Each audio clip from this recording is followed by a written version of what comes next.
Well, let's start with you kind of jump into the interview then, because I just finished an interview just 10 minutes ago or so with Gary Numan. And now Wow. you covered Cars, obviously. Yes. So just Yes. as a maybe an interesting opener, why that song and what was it about Gary Numan's music at that Well, time? well, first of all, he's been a big influence on many artists, and he was Right. probably the first guy that I heard that was doing that kind of synth wave electronic, which what they called new wave back in the day. He might have been one of the guys who might have even like started that title. You know what I mean? That I'm sure journalists had to describe it some way, right? Sure. So yeah, just like new metal, right? Anyway, so when I was a kid, probably 80 or 81, I heard that song, Cars. Everybody heard it. It was a huge hit back then, and it was all over MTV. And I was like, wow, this is a cool song. And it's one of those hooks that always sticks with you. So fast forward all the way to 1995, here we are touring on Demanufacture, and we were opening up for Ozzy Osbourne. The tour was called Retirement Sucks Tour, because I guess, he had announced his retirement, so he came back from retirement. So Retirement Sucks Tour. So here we were. Ozzy only played maybe 3-4 shows a week. So we were stuck in a hotel room 2-3 days, So one day we saw a commercial on the TV for Carling's beer, some sort of beer, and they were using that song Cars. And I was like, holy shit, Gary Numan. So actually sitting in the hotel room, I'm bored. I learned the song, right? And then, yeah. And then fast forward to the following record, Obsolete, I started playing it at rehearsals. Then Raymond started playing along with it. And then we kind of like me and Raymond did the music. And then it was like, and then Bert just started singing his vocals over it. Like, oh, this is kind of a cool song. Maybe we should record it as a B-side. Oh, great idea. So we're like, we don't know, like we need to do something different on this track, because if like a band called Orgy did a song, I guess it was Blue Monday, right? Song was called Blue Monday, and they got really big off that song. Boom, that song. I think they might have sold 1 million copies on that song. And we're like, well, we didn't want to live and die by the cover song, so let's do something different. Hey, let's get a hold of Gary Numan. Our management got a hold of him. We talked to him on the phone. He said, yeah, I'll come down. And he came down. We spent a few days together. We were in Vancouver, Canada. We went around Vancouver. He came. He sang the song like one take. Okay. One take. Of course, it's a song. He's been doing it for 40 years or so, 50 years, whatever it is. And it took him one take. And then he turned out to be a really nice guy. So we hung out with him, and then we did some shows in England, and we invited him out to the shows. He was a special guest, and we did that song, a few times, and it was great. That's how it came about. That was very interesting. Talking about influences then, because I'm sure he's not an influence in terms of your guitar playing. So what were the type of players that you were really interested in as you were developing your own way of playing? Yeah, I think Gary Numan was more of an influence of just being melodic, right? You know what I mean? And writing a hook. That song is a hook. Sure.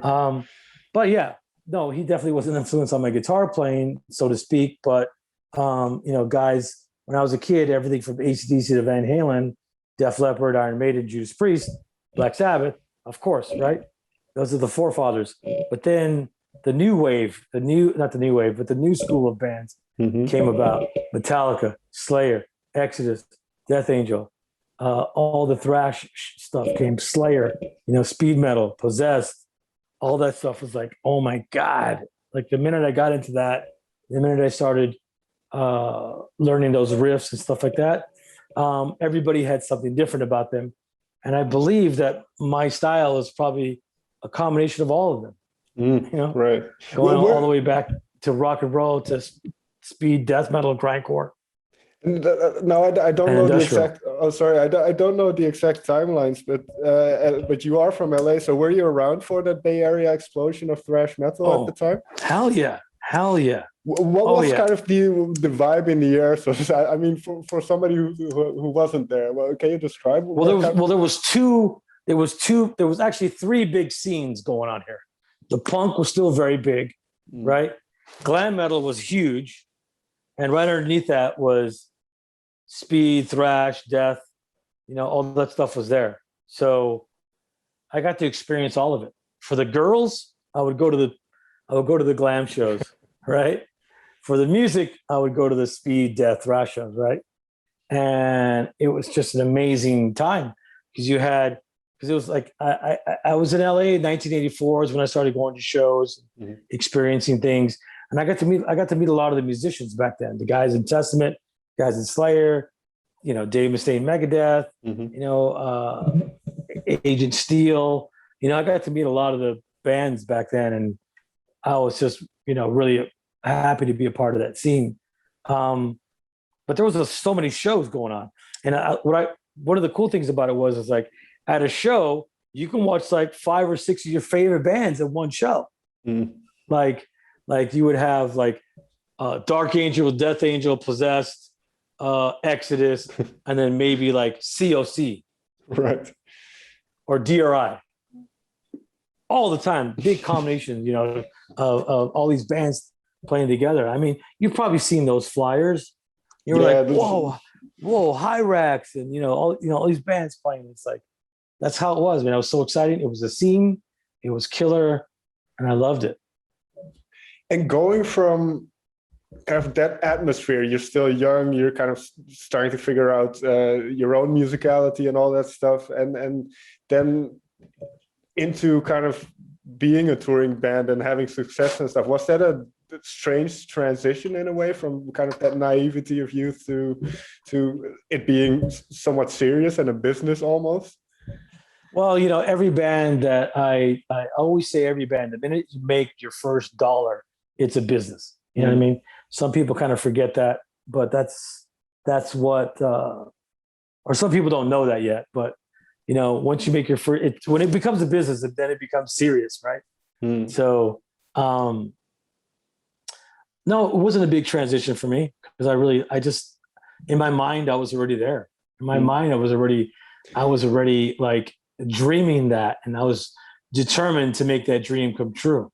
And that's the reason why I moved to LA in 1984 when I was 17 years old to experience that, to get involved into that. As a matter of fact, one of the first guys I met was Dave Mustaine. Okay. And I asked him a lot of questions like, how do you start a band? How do you network? Blah, blah, blah. And he gave me a lot of advice back then, which was good advice because after that, I was able to start a couple of bands and then leading into Fear Factory, of course. Can you share one? Oh, sorry. But it was hard to find musicians that were serious who wanted to do this for a living. It's hard to find those guys, This is maybe a difficult question to answer then, but after having been in this business for so long and all the ups and downs and lineup changes and everything, what is needed to kind of keep a band going? A band or maybe just your own musical. Listen, yeah, because a band can be described in many different ways nowadays. There's bands where it's just one guy who writes all the music and then he just has the guys that work behind him, right? Dave Mustaine. There you go. You know what I mean? So, what does it take? First of all, you got to find like-minded people. In other words, people who take this serious. When it comes to rehearsals or writing music, there's always going to be that one guy or two guys that are the driving force to make it happen, right? It's very rare that you have all four guys, but you just got to have that drive, that passion. You got to find guys that you connect with, and a lot of times when money gets involved, or just even attention,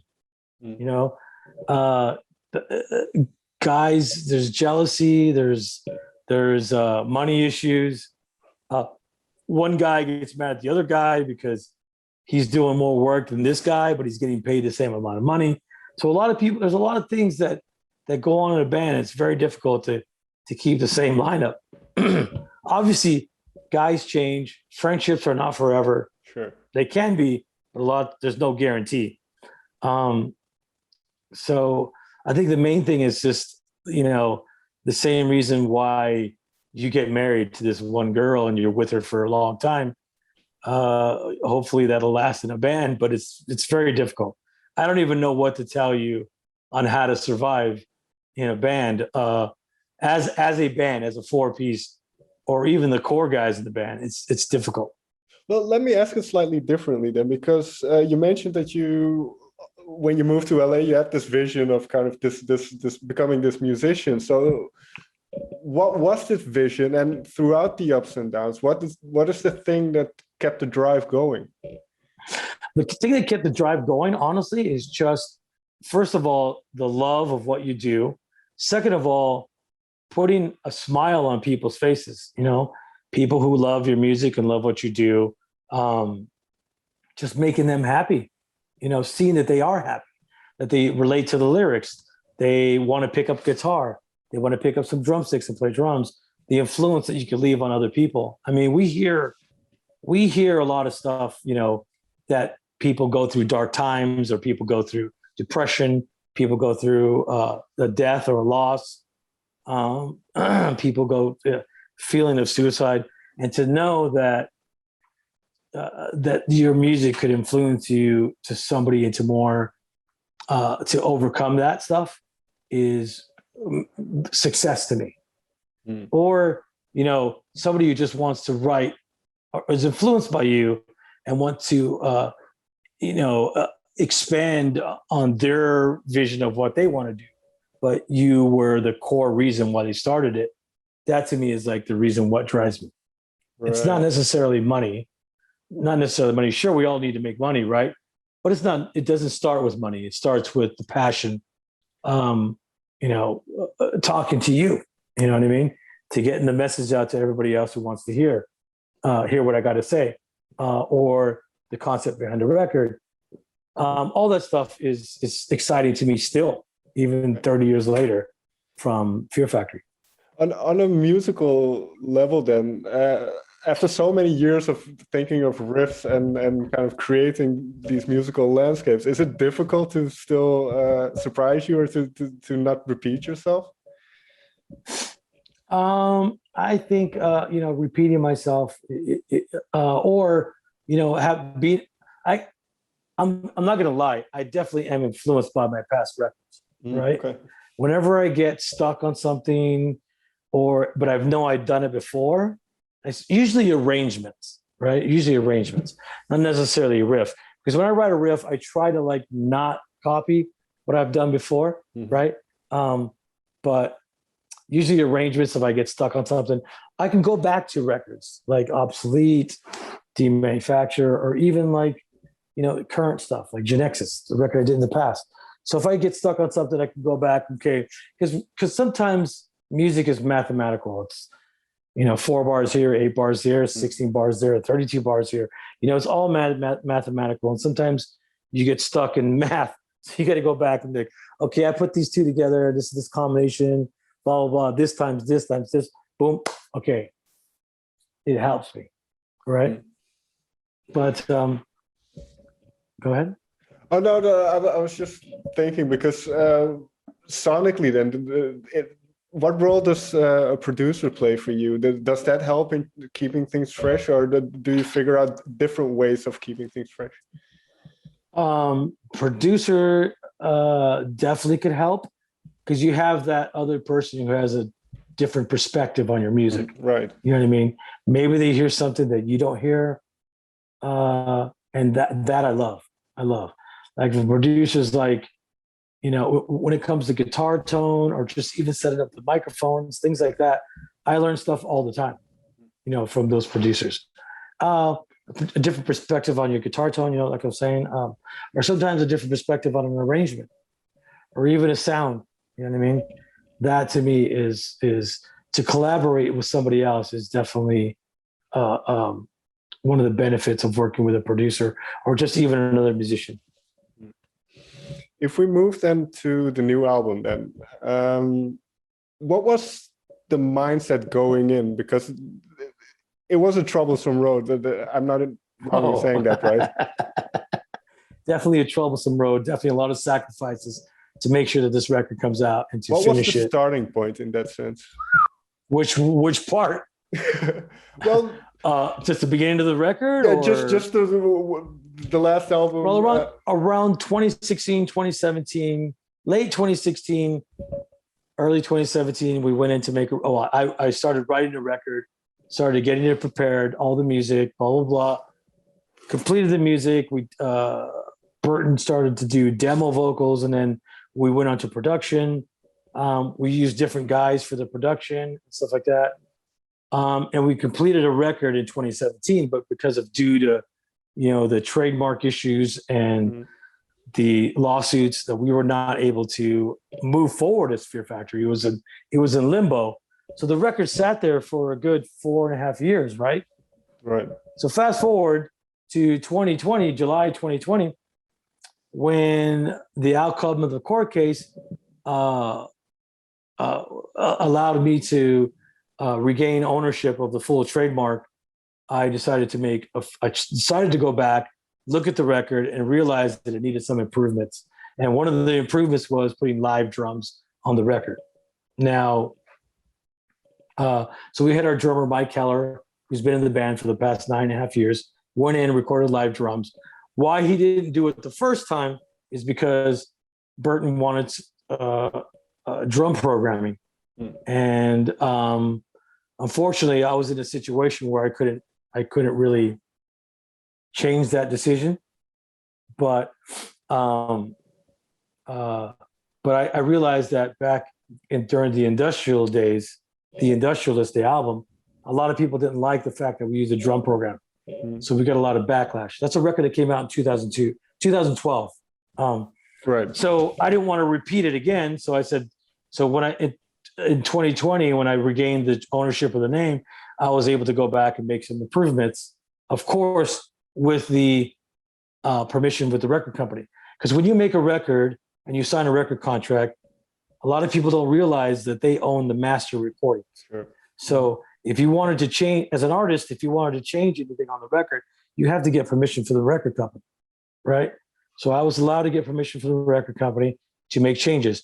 But the record company said, we want to keep Bert's vocals on the record, because at that point, Bert pretty much had already quit. I hadn't spoken to him in 3 years since that time, since 2018.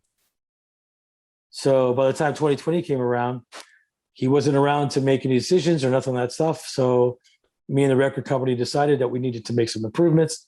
So I ended up doing a crowdfunding campaign. Thank you to all the fans that we were able to achieve our goal. I hired Andy Sneap to mix the album, got Mike Haller to do the drums, got Reese Fulber to do a couple of the tracks. I got Damien Reynaud, who worked with us on Genexus, to co-produce the album with myself and make the record and get it out. Right. And here it is. Disruptor was the first track. Everybody heard it. We got a lot of great reviews. It did really well in the charts so far, on the daily charts, right? And that's pretty much what happened. Were there moments, and I'm sure there were, where you thought this album will never see the light of day? Yes, for sure. I thought at one point that this record was not going to see the light of day. I thought that I was never going to, I thought that neither I or Bert was going to own the name. The name was just going to disappear. Somebody else was going to own it. And then we were thinking, like, at that time, we were thinking, like, what's going to happen with this record? Are we going to have to change the name? Blah, blah, blah, blah, all this stuff. And things worked out in our favor. And I say our favor, mine and Bert's favor, even though he lost his half of the trademark in court. It didn't to me, it didn't matter which one of us owned it, because we could still move forward, right? But he decided to take a different route for whatever reason. So I was left alone. So I decided to move forward.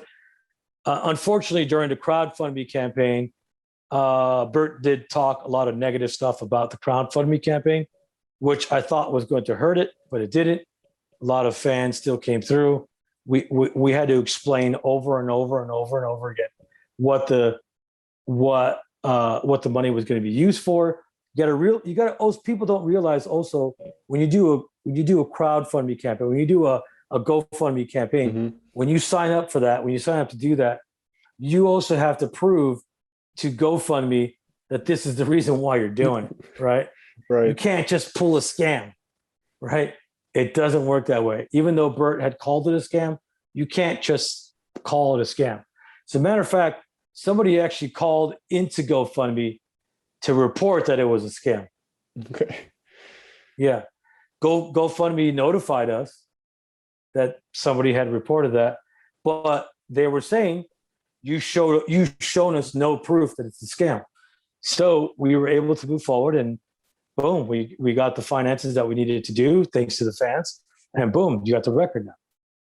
This is going to sound like a really stupid question. Okay. But did you consider just because you are the final founding member of the band, did you consider just starting a new band, so to say? And the stupid question is, why is that Fear Factory name so important to you? Why is it so important to me? Because in 1990, I bought the name from my friend who came up with the name for 2 liters of Pepsi and 5 Snicker bars. Honest truth. Right. My roommate, Robert Murray, was the original, who came up with the name. I came up with Factory. He came up with Fear. He goes, you should put Fear in front of the Factory, because I had a list of names that I had written down. Factory was one of them. Manufacturer was one of the names. So I was going for industrial names, right? So he goes, put Fear in front of that, Fear Factory. I'm like, oh, wow, that's great. That's great. I go, since you kind of came up with a name, we're going to have to do a contract where I give you $1 to buy the name. He's like, no, I don't want $1. I want some Pepsis and some Snickers. I'm like, okay. That was the contract. And then from there, that's been my baby ever since. Right. Right. And I'm not going to give up. I'm not going to give up on Fear Factory because somebody decides to quit.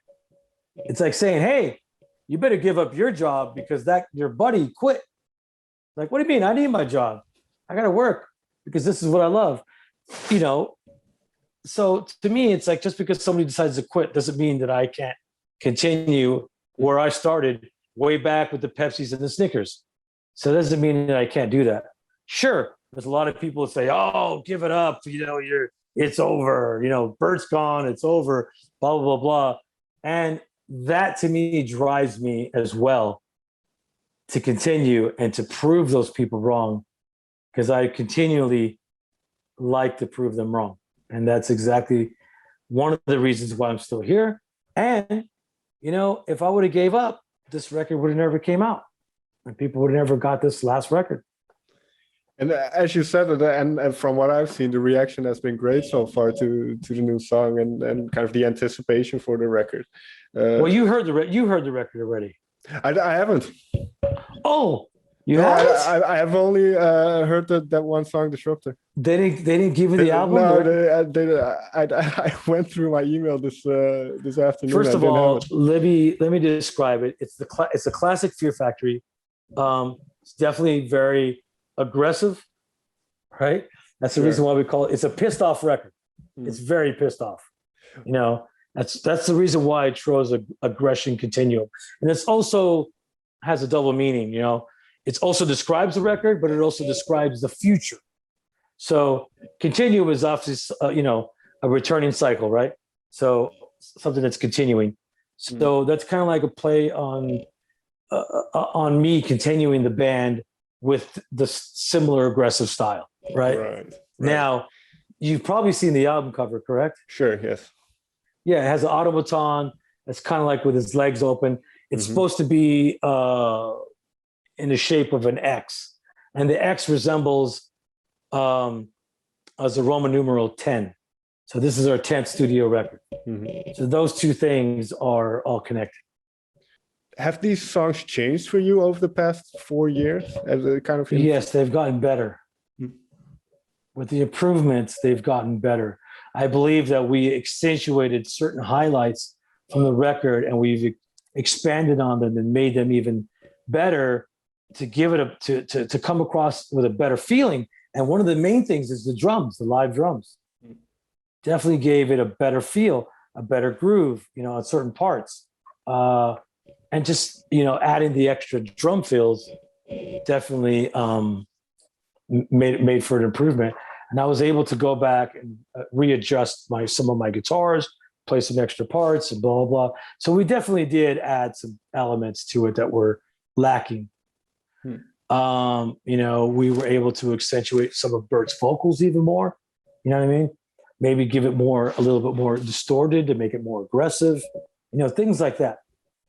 So just to, in the mixing, you can do a lot of things to really bring out and shine on certain parts. And that's exactly what we did. So finally, what do you hope that all those people that are waiting for the record that they'll hear in the record once they hear it? I want them to feel the passion that it took to make the record. You know what I mean? It's a lot of passion in that record. Everything from the riffs, the beats, to the vocals. You hear it, you feel it. And I think that's what I want people to really get out of this. All right, Dino, thank you so much for taking the time. Thank you. Go to fearfactory.com for everything.